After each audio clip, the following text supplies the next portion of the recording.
Chicago in late autumn had a way of making even the richest men feel small.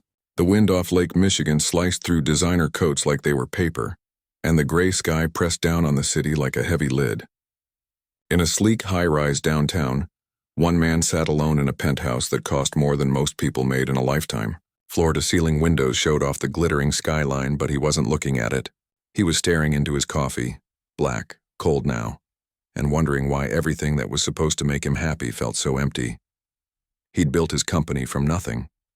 Started in a garage with a laptop, ramen noodles, and a stubborn belief that his idea could change how small businesses managed their data. 10 years later, that idea was worth over $1 billion. He had a driver, a personal chef, though he rarely used him, and a closet full of suits that cost more than a used car. But on most nights, dinner was takeout sushi eaten at his desk, and the only voice he heard all day belonged to his assistant, via email. People assumed he had it all. Investors praised his vision. Magazine covers called him the quiet titan of tech. Women at galas smiled at him like he was a prize to be won. But no one ever asked how he was really doing. And if they had, he wouldn't have known what to say. He hadn't been on a real date in 7 years. Not since things ended with his last serious relationship, quietly over text because he'd missed her birthday for the 3rd time in a row. After that, he told himself love wasn't part of the plan. Success was the plan. Growth, innovation, legacy. Romance was a distraction, and distractions cost money. But lately, the silence had started to echo. It wasn't just the quiet of the apartment. It was the way his phone never rang unless it was business. It was eating breakfast alone while watching news clips about families reuniting or couples celebrating anniversaries. It was realizing, during a board meeting, that he couldn't remember the last time someone had hugged him, not for show, not for photos, but just because they cared. His assistant, a sharp woman in her 50s who'd been with him since the startup days, finally said something one afternoon. "You're burning the candle at both ends and there's no one to notice when it goes out," she'd told him not unkindly, while handing him a revised investor report. "You need to reconnect with real life, not just spreadsheets and strategy decks." He'd brushed it off at first. "I'm fine," he said. Busy but fine, but she didn't let it go. A week later, she slid a small envelope across his desk. "My cousin set this up," she said. "Says the woman's gorgeous, works in fashion, travels the world, smart as hell. You two have a lot in common. Driven, independent, no time for games. She agreed to meet you for dinner. Just one night. No pressure." He almost said no. But then he looked around his office. The same view, the same leather chair, the same silence, and something in him cracked open just a little. "Fine," he said. One dinner.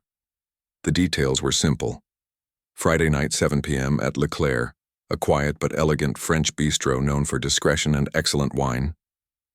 The woman's name was Ava.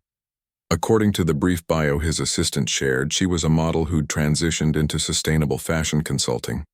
She loved art, spoke 3 languages, and had just returned from a photo shoot in Lisbon. She sounded perfect, polished, uncomplicated. Exactly the kind of person who wouldn't ask too much of him.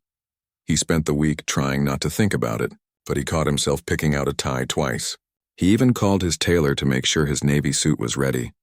On Friday morning, he shaved slower than usual, checked his reflection more than once. It wasn't vanity, it was nerves. He hadn't felt this unsure of himself since his first pitch to venture capitalists. By 6:30 p.m., he was in the back of his town car, tie slightly loosened, rehearsing small talk in his head. "So Lisbon, what was your favorite part? Do you prefer film or digital photography? How did you get into sustainable fashion?" The questions felt stiff, like interview prompts, not conversation starters. He sighed and rubbed his temples. Maybe this was a mistake. But when the car pulled up to Leclerc, something shifted. The restaurant glowed warmly against the chilly evening. Soft light spilled onto the sidewalk. A doorman in a long coat nodded respectfully. Inside, the air smelled like rosemary, butter, and red wine. Classical music played low in the background. It felt human, alive. He was shown to a corner table, private but not hidden. Perfect. He ordered a glass of Bordeaux and checked his watch. 6:55. His palms were slightly damp. Ridiculous, he thought. He'd faced hostile takeovers and product launches that could have bankrupted him. And yet here he was, nervous about meeting someone for dinner. At exactly 7 p.m., the hostess approached, but not with the tall, elegant woman he'd imagined. Instead, she was followed by someone entirely different. She was petite with tired eyes and wind-chapped cheeks. Her dark hair was pulled back in a messy bun, a few strands escaping around her face. She wore a thrift store coat that looked a size too big, and her boots had seen better days. In one hand, she clutched a worn canvas tote. In the other, a paper cup of coffee from a chain shop down the street. She scanned the room nervously, then locked eyes with him. For a second, neither moved. Then she took a deep breath and walked over. Hi, she said, voice soft but steady. Are you Daniel? From the dating app? He blinked. Yes, but I'm so sorry I'm late. She rushed on, glancing around like she expected someone to stop her. My sitter got sick last minute, and I had to wait for my neighbor to come over. I know this place is fancy. I didn't mean to show up like this. She gestured to her coat, then quickly unbuttoned it, revealing a simple blouse underneath, slightly wrinkled but clean.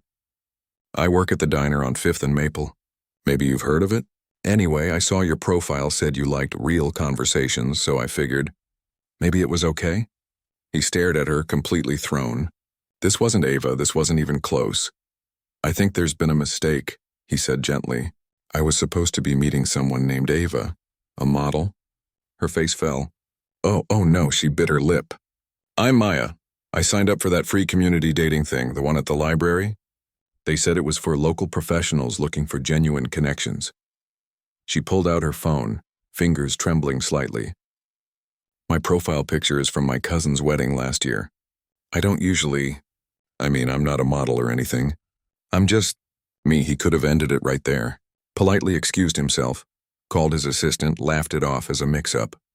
But something stopped him. Maybe it was the way she held herself, not ashamed, just honest. Or the fact that she'd come all this way, clearly nervous, just hoping for a chance. Or maybe it was the sheer unexpectedness of it all, like the universe had reached down and swapped his script for a different one. He looked at her again. Really looked. There was no pretense in her eyes, no agenda, just a woman who'd taken a risk and now stood there vulnerable, waiting to be turned away. He surprised himself by smiling. You know what? I could use a real conversation, he said, gesturing to the chair across from him. Have a seat. That coffee looks like it's seen better days. Can I get you a proper drink? Or maybe some food? Relief washed over her face, followed by cautious hope. Yeah, that'd be nice. Thank you. As she sat down, he signaled the waiter. But instead of ordering wine, he asked for 2 hot chocolates. Something warm, simple, human. And for the first time in years, he felt like he was exactly where he was supposed to be. Not because of who she was, but because, for once, he wasn't pretending to be someone he wasn't. Outside, the Chicago wind howled. But inside, at that small table in the corner, something quiet and real had just begun. The hot chocolate arrived in thick ceramic mugs, steam curling into the soft light of the restaurant. She wrapped her hands around hers like it was the first warmth she'd felt all day. He watched her take a careful sip, her eyes closing for just a second, like she was savoring not just the drink, but the simple act of sitting down, being still, not rushing to the next thing. I haven't had hot chocolate in, I don't even know, she said, a small smile tugging at her lips. Leo, that's my son. He loves it, but I always tell him it's too sugary. Guess I'm a hypocrite. He nodded, not sure what to say at first. How old is he? 6, going on 16, she laughed. But there was tiredness underneath it. He's smart. Too smart for his own good sometimes. Last week, he asked me why rich people don't just give money to poor people so everyone can be happy. I didn't know how to answer that. He looked down at his mug. I don't think I've ever been asked a harder question. She studied him then, not with suspicion but curiosity. You're not what I expected either, she admitted. Your profile said tech founder, and I figured you'd be, I don't know, wearing a watch worth more than my car, or talking about stock options. He almost laughed. I do own a watch like that. But tonight I left it at home. He paused. Honestly, I thought I was meeting someone else. A model named Ava. She winced. Yeah, I figured. I saw your photo, sharp suit, fancy office, and thought, there's no way he's real. But then I read your bio. It said you liked hiking, old movies, and cooking badly. That felt Human. They sat in silence for a moment, the clink of silverware and low hum of conversation filling the space. It wasn't awkward, though. It felt like two people catching their breath after running in opposite directions for years. "Why did you sign up for that dating thing?" he asked gently. She sighed, stirring her hot chocolate even though it didn't need it. "I didn't want to. My neighbor, she's like a second mom to Leo, kept saying, 'You can't just work and sleep and raise a kid. You're allowed to want more.' So I did it. One profile, one photo, no fancy filters, just me." He respected that, more than he could say. In his world, people curated every image, every word to look perfect. But here was someone who showed up as she was. Tired, stretched thin, but still trying. "What do you do when you're not at the diner?" he asked. "I clean offices at night, from 10 to 2. Then I get home, check on Leo, try to study for my nursing exams, sleep for a few hours, repeat." She said it matter-of-factly, not for pity, just as truth. It's not glamorous, but it keeps us afloat. He thought about his own nights, scrolling through emails in silk pajamas, ordering room service at 3 a.m. because he couldn't sleep. He had everything, yet felt like he had nothing real to hold on to. She had so little, yet spoke about her life with a kind of quiet dignity that humbled him. "You're studying to be a nurse?" he asked. "Yeah. It's hard with everything else, but I want to do something that matters. Something where I can actually help people." She looked at him, not just move numbers around on a screen. He didn't take offense.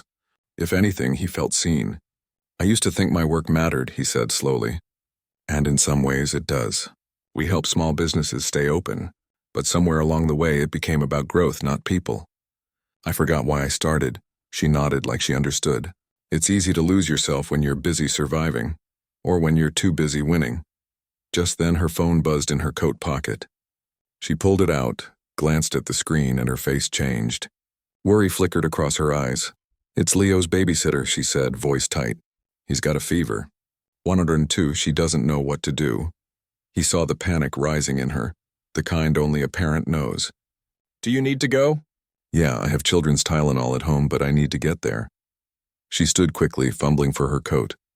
"I'm so sorry, this was nice, really, but I have to—" "Wait," he said, standing too. "Let me drive you," she hesitated. "You don't have to do that. I know. But it's cold out and you're already stressed. My car's right outside." She looked at him, really looked, and must have seen something sincere because she nodded. "Okay, thank you." They left the restaurant quickly, the warm air giving way to the biting Chicago wind. His driver was already holding the door open. She paused at the curb, surprised. "You have a driver?"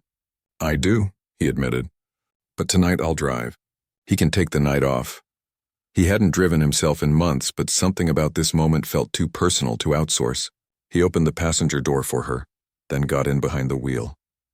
The car was quiet, smooth, nothing like the rattling old sedan she probably drove. She gave him the address, a neighborhood on the city's west side, far from downtown's glitter.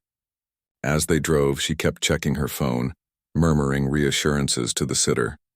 He drove carefully, not saying much, just giving her space to be a mom. After about 20 minutes, they pulled up to a modest brick building with peeling paint and a flickering porch light. A few toys sat on the steps covered in a light dusting of snow. "This is it," she said, already unbuckling. "Thanks again. You really didn't have to—" "Let me walk you up," he said, "just to make sure everything's okay." She didn't argue. Maybe she was too tired. Or maybe she sensed he wasn't offering out of pity, but care. Inside, the hallway smelled faintly of cooking oil and old carpet. The walls were thin. You could hear a TV playing in the next apartment, a baby crying down the hall. It was a world away from his penthouse, but it felt lived in. Real. Her apartment was small, just 2 rooms, a tiny kitchen, and a bathroom that probably hadn't been updated since the 90s. But it was clean, cozy even. A child's drawings were taped to the fridge. A well-loved stuffed bear sat on the couch, and in the bedroom doorway stood a little boy in dinosaur pajamas, cheeks flushed red, clutching a blanket. "Mama," he cried, voice hoarse. She rushed to him, kneeling down, pressing her hand to his forehead. "Oh, sweetie. I'm here." The babysitter, a kind-looking older woman, hovered nervously. "I gave him water, but he wouldn't take the medicine." "It's okay," she said softly. "Thank you for staying." After a few minutes of gentle coaxing, Leo took the medicine and let his mom tuck him back into bed. She sat beside him, stroking his hair until his breathing slowed. He stood in the doorway, not wanting to intrude, but not ready to leave either. He watched her, how her whole being softened when she was with her son, how her exhaustion melted into pure love. He'd never seen anything so honest. When she finally came out, she looked drained but calm. "He'll be okay. Just a virus. You're amazing," he said before he could stop himself. She gave a tired smile. "I'm just doing what I have to." "No," he said. "You're doing more than that. You're building a life, with nothing handed to you. That's incredible." She looked away, embarrassed. "It doesn't feel incredible most days.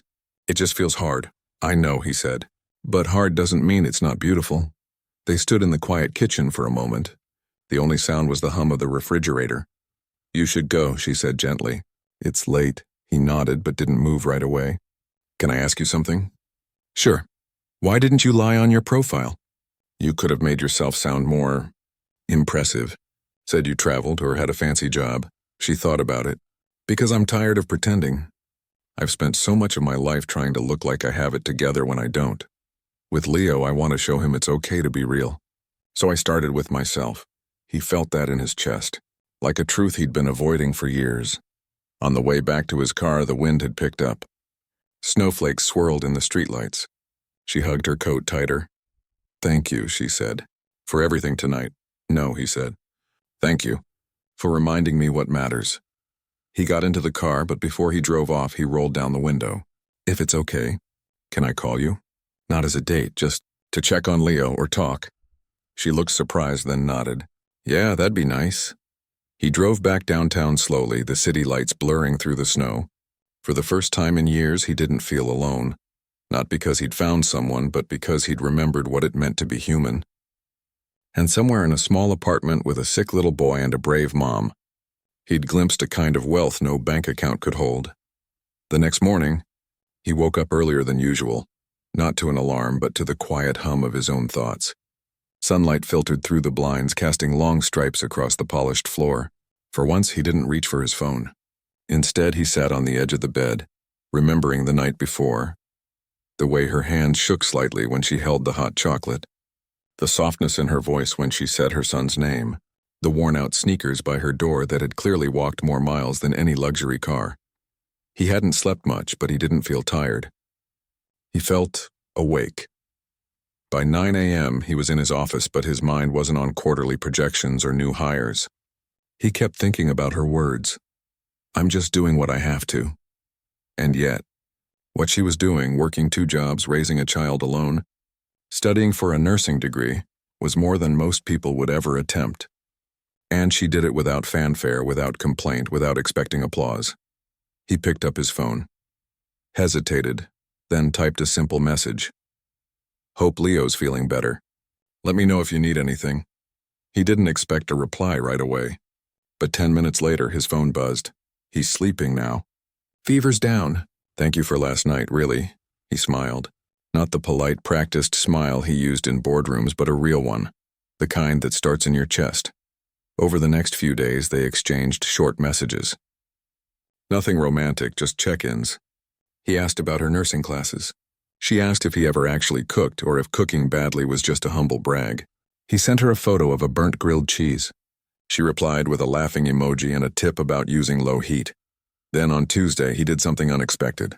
He went to the diner on 5th and Maple. It was a small place, red vinyl booths, a jukebox in the corner, the smell of coffee and bacon hanging in the air. He sat at a corner table, ordered black coffee and a slice of pie, and waited. She spotted him the moment she came out of the kitchen with a tray of plates. Her eyes widened, but she didn't stop working. She served her other tables first, efficient, kind, never rushing anyone.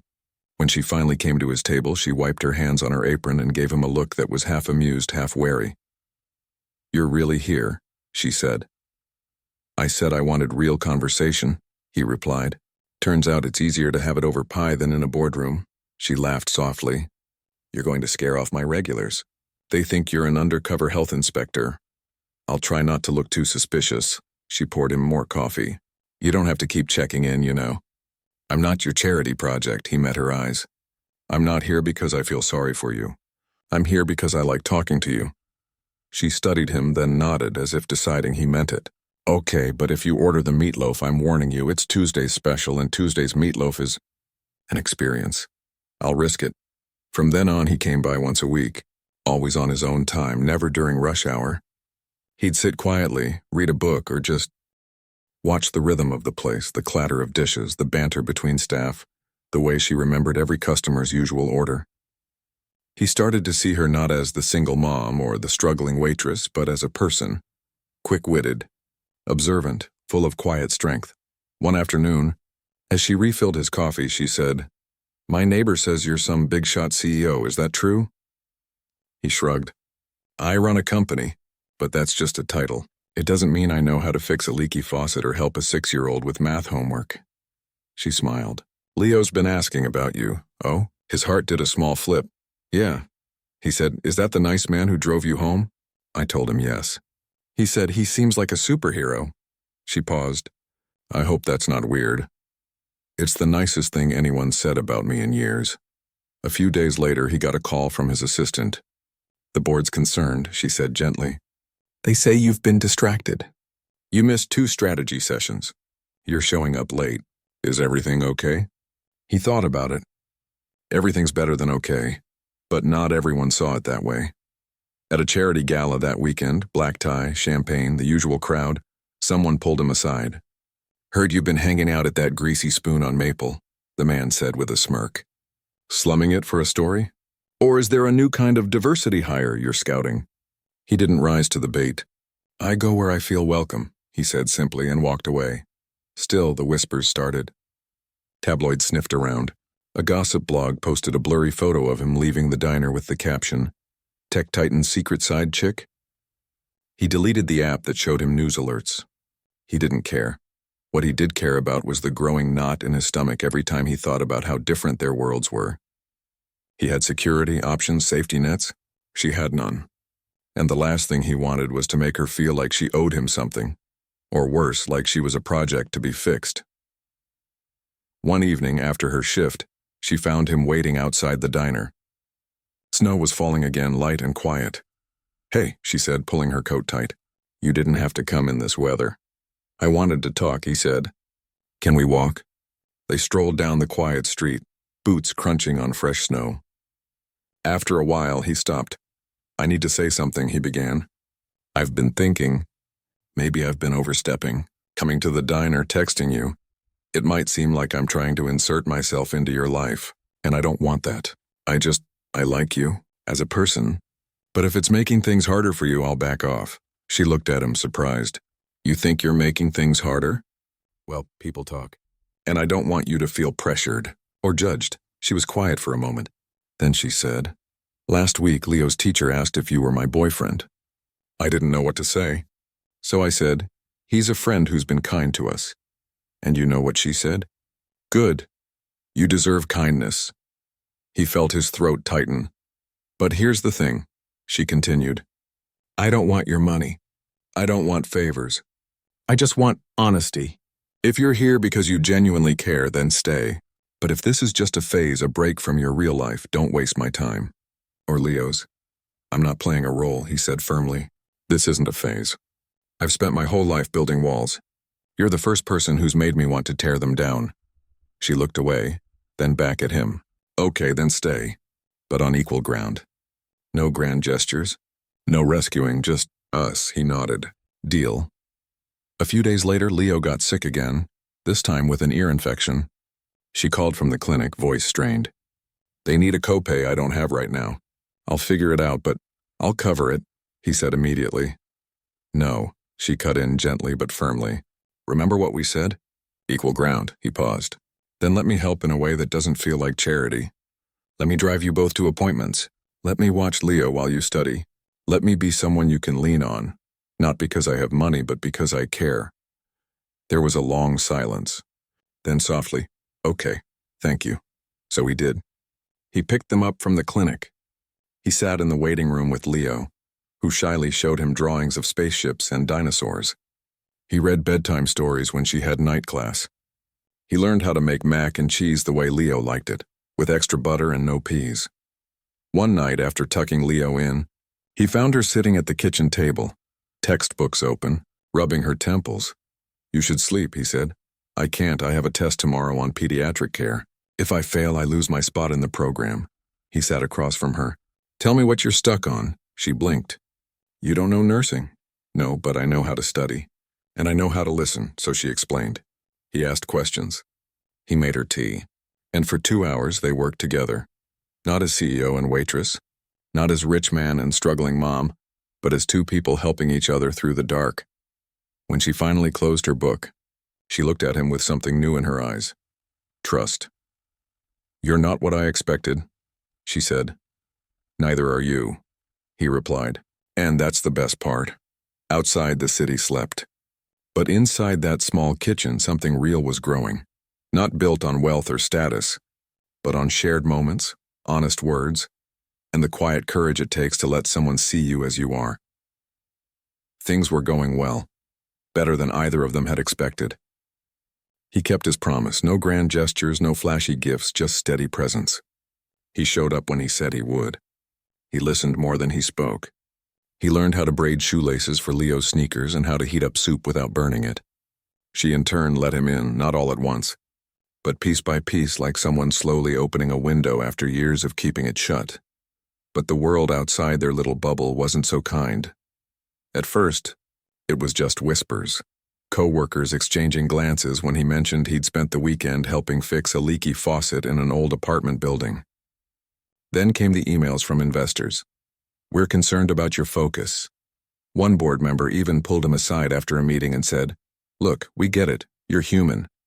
But don't let a distraction derail everything you've built." He wanted to say, "She's not a distraction." She's the first real thing I've had in years." But he stayed quiet. He knew how it looked, a wealthy man spending time with a woman who had nothing in the way the world measured worth. People assumed the worst, that he was slumming it for fun or that she was after his money. Neither was true, but truth didn't always win against gossip. Meanwhile, she faced her own kind of judgment.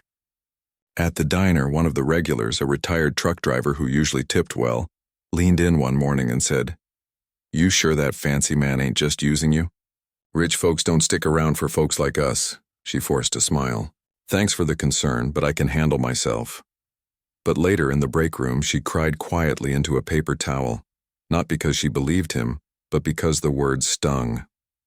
She'd spent her whole life proving she wasn't a victim, wasn't helpless, and now, even kindness felt like it came with suspicion. The breaking point came on a rainy Thursday. Leo had a school event, a family science night, and she'd been looking forward to it for weeks. But her evening shift at the office cleaning job had been moved up, and her neighbor couldn't watch Leo. She called him in a panic. "I don't know what to do," she said, voice cracking. "He's been talking about this for days. He made a volcano out of clay.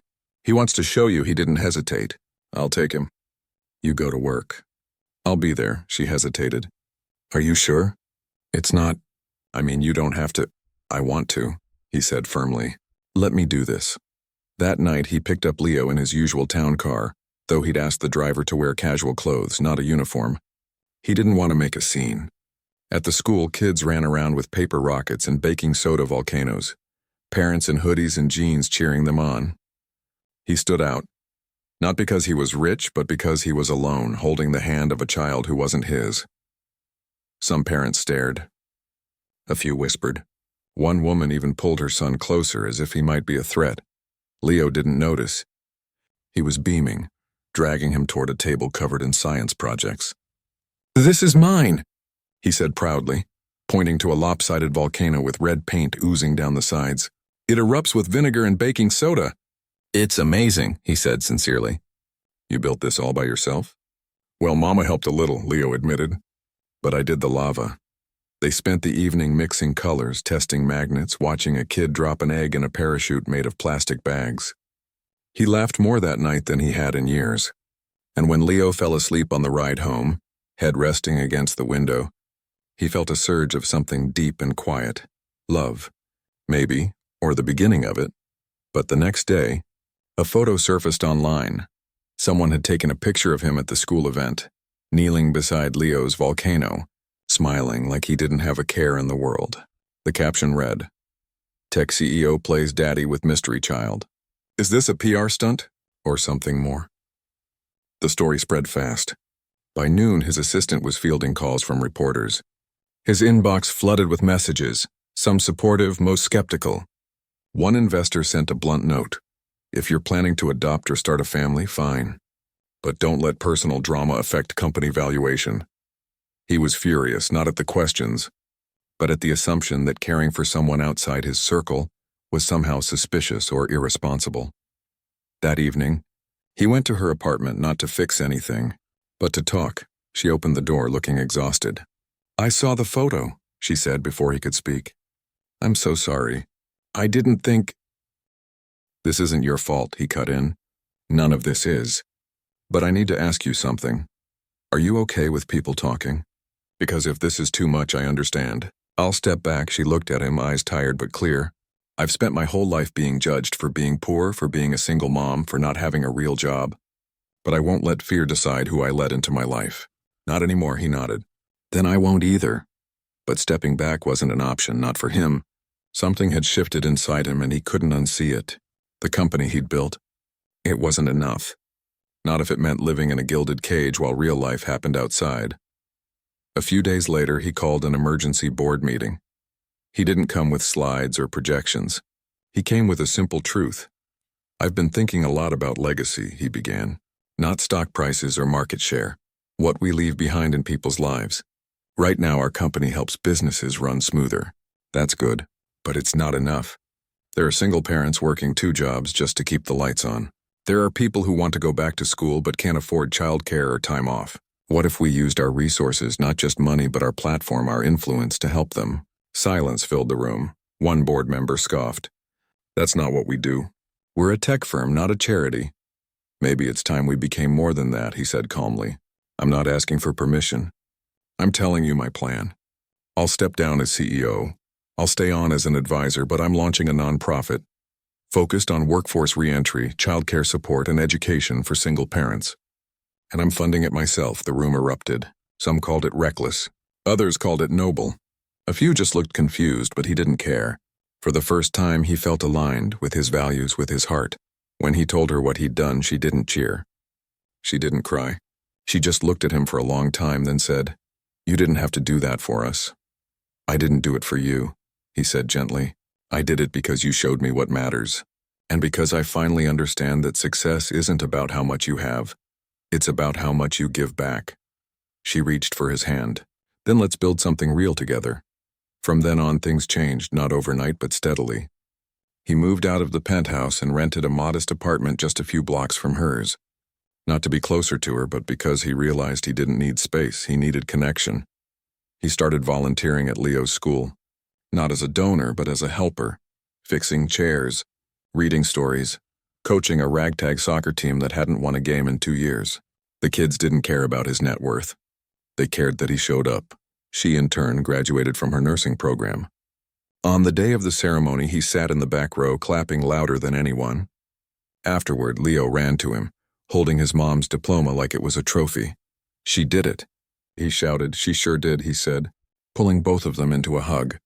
Later, over pizza in their tiny kitchen, she looked at him and said, "You know, I used to think love was something that happened to people in movies.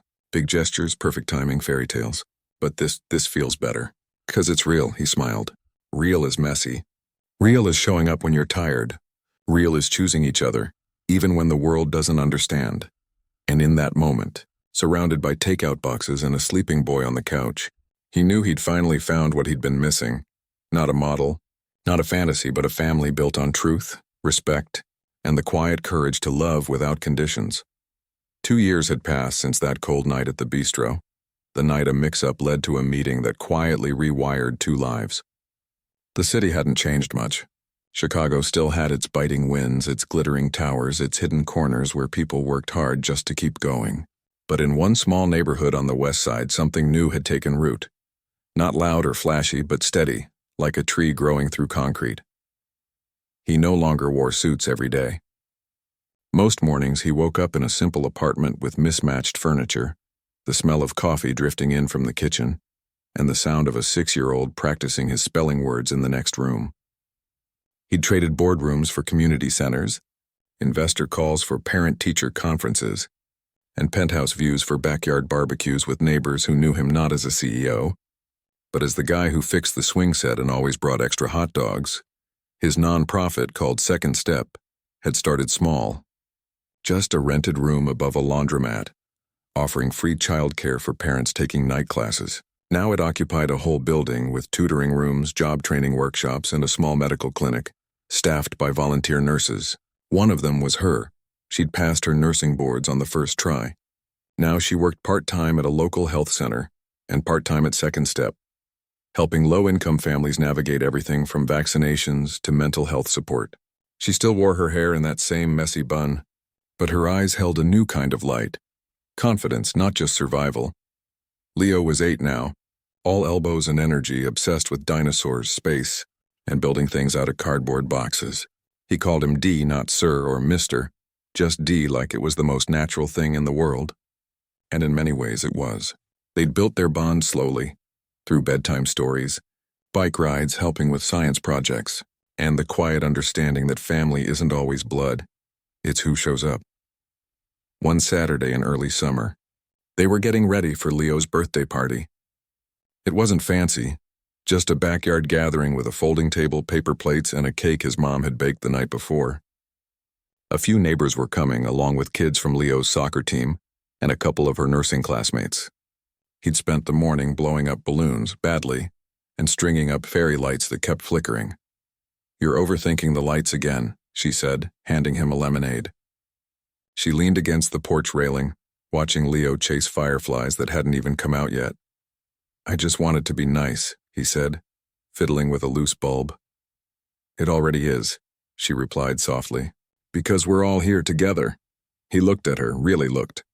The sun caught the faint lines around her eyes, the ones that came from years of worry, but also from laughter that had finally returned. She wasn't a model. She wasn't polished or perfect, but she was real, and that was more than enough. Later, as guests arrived, laughing, carrying casseroles and wrapped gifts in reused paper, the backyard filled with the kind of noise that felt like home, kids shrieking, adults swapping stories, music playing from a small Bluetooth speaker. Someone brought a guitar. Another fired up the grill. Leo ran around with a group of friends, face already smudged with chocolate from sneaking a piece of cake. He stood near the edge of the yard, watching it all. A deep calm settled in his chest, the kind he used to chase with deals and deadlines but now found in moments like this. She came up beside him, bumping his shoulder gently. "You okay?" "More than okay," he said. "I was just thinking. I used to measure my life in exits and acquisitions. Now I measure it in these moments," in Leo's laugh. "In your hand and mine.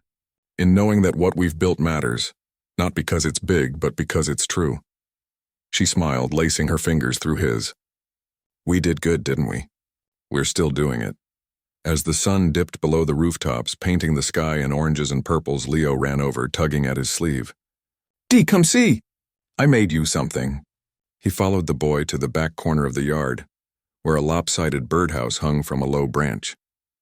It was painted bright blue with crooked windows and a roof that didn't quite fit. "I built it in shop class," Leo said proudly. "It's for the sparrows. But I put your name on it, see?" He pointed to the bottom where shaky letters spelled out, "For D, thank you for staying." His throat tightened. He knelt down, pulling the boy into a hug. "It's the best gift I've ever gotten." Later, after cake and presents and a slightly off-key round of happy birthday, the guests began to leave. The yard quieted. He helped clean up, stacking chairs, wiping tables, folding napkins. She was rinsing plates in a plastic tub when he walked over. "Can I talk to you for a minute?" he asked. She turned off the water, drying her hands on a towel. Sure, he didn't get down on one knee. He didn't pull out a ring. He just took both of her hands in his and looked her in the eyes. "I spent most of my life thinking love was something you earned, through success, through status, through being enough. But you showed me it's not about earning. It's about showing up. Messy, tired, imperfect, and choosing each other anyway." She listened, eyes glistening but steady. "I don't need a model," he said, voice low and sure. "I don't need someone who fits into my old life. I need you. And Leo. I need our kitchen at 2 a.m. when we're both studying. I need fixing the sink together. I need bedtime stories and burnt grilled cheese and all the ordinary magic we've made." He paused, took a breath. "I'm not asking you to marry me today. I'm asking if I can keep building this life with you. Not as a rescue, not as a fairy tale, but as partners, as family." Tears spilled over, but she was smiling. "You already are," she whispered. "You've been my family since you drove us home that night." He pulled her close, resting his forehead against hers. Around them, the backyard was quiet except for the hum of the city and the soft chirp of crickets. Somewhere inside, Leo was already asleep, stuffed bear tucked under his arm. The next morning, he woke early. Leo was already up, sitting on the floor with a pair of sneakers in his lap. "Dee?" the boy called. "Can you help me? I keep messing up the laces." He sat beside him on the worn rug, taking the shoe gently. "Show me what you've tried." Leo demonstrated, fingers fumbling with the loops. "It keeps coming undone." "That's okay," he said. "Tying shoes is harder than it looks. Let me show you a trick my dad taught me." And there, in the soft morning light, he guided the boy's small hands through the motions. Cross, loop, pull, tuck. It took 3 tries, but on the 4th the knot held. Leo beamed. "I did it." "You did," he said, ruffling the boy's hair. "And you'll get better every time." As he stood up, he caught her watching from the doorway, coffee in hand, eyes full of something quiet and deep. Love, yes, but also peace. The kind that comes not from having everything, but from finally knowing you have what matters. Later that week, he visited the old downtown office one last time. He'd officially stepped down months ago, but some paperwork remained. As he walked through the empty halls, once buzzing with ambition, now quiet, he felt no regret. Only gratitude. That life had given him the means to change, but this new one gave him meaning. On his way out, he passed a young intern rushing to a meeting, tie crooked, eyes wide with nerves. He stopped him. "Hey," he said gently. "Breathe. It's just a meeting. The real stuff, the important stuff, happens outside these walls." The intern blinked, then nodded, looking a little less panicked. He walked out into the sunlight, hands in his pockets, no driver waiting. No agenda but to get home in time for dinner. As he passed a street vendor selling hot pretzels, he bought 2, one for him, one for Leo. Back in the neighborhood, kids played hopscotch on the sidewalk. An old man watered his roses. A woman hung laundry on a balcony. It wasn't glamorous. It wasn't headline-worthy, but it was alive. And it was his. When he opened the door to their apartment, the smell of garlic and tomatoes greeted him. She was at the stove stirring a pot of sauce. Leo was at the table, coloring a picture of the 3 of them, holding hands under a sun that took up half the page. "Hey," she called without turning. "You're just in time. Dinner's almost ready." He set the pretzels on the counter, hung up his jacket, and walked over to stand behind her. He didn't say anything, just wrapped his arms around her waist and rested his chin on her shoulder. She leaned back into him. "Long day?" "No," he said softly. "Just a good one." And in that kitchen, with the radio playing a familiar song and a child humming along, he finally understood what success really looked like. Not in bank statements or headlines, but in the quiet certainty that you are loved, that you belong, and that the life you've built, stitch by imperfect stitch, is enough, more than enough. It's everything.